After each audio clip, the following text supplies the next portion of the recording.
Should you have your prices on your website? It's a question I get asked all the time when I'm writing web copy for clients. And the answer is, it depends. That's good, isn't it? So I'm going to run through the 4 most compelling reasons to have your prices on your website and 4 reasons why you shouldn't. So you can see which camp you're in and whether you should have your prices on your website or not. Now, like everything with marketing, it's always good to test it. So if you're not sure, try having them on for a little while, see what happens, and take them off for a little while and see what happens, and then you can make a decision. Right, so 4 reasons why you should have prices on your website are if you're in demand. If you have got a steady flow of inquiries and you are sick of your calendar getting booked up or your email box getting full with people just wanting to find out the price, put your prices on your website. It will allow you to get more qualified leads who have the budget and are willing to spend and have other questions for you before they book. If you hate talking about money and that bit of the sales call is hideous for you, put your prices on your website and it's done. They already know. You've already covered that horrible elephant in the room that you don't want to talk about.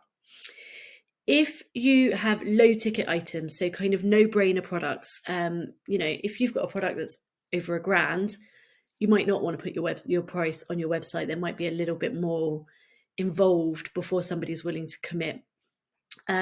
Whereas if you're selling a 20 quid course or a 20 quid ebook or, a low cost class, then it's a no-brainer. You don't really want to have to talk to everybody who's buying that low ticket product. If you've got volume or low prices, then it makes sense for you to have the price on your website so that you reduce the amount of admin time you're spending making those low sales. Cumulatively they might add up, but you don't want to be spending an awful lot of time on those. The 4th reason to have your prices on your website, again, is if you're in demand, then it allows people to budget. So some people might not be able to buy from you immediately, but they want to know how much you cost so that they can save and come back to you when they've got the money. So they're your 4 reasons to put prices on your website. Now, if you're in any of these camps, it might be a good idea not to have your prices on your website.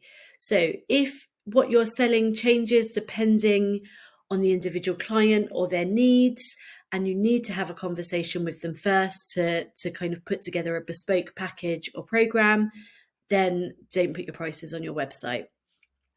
If you are happy to talk to tire kickers, if you want that chance to try and convert people on the phone and you don't mind talking to people who are price shopping, don't put your prices on your website.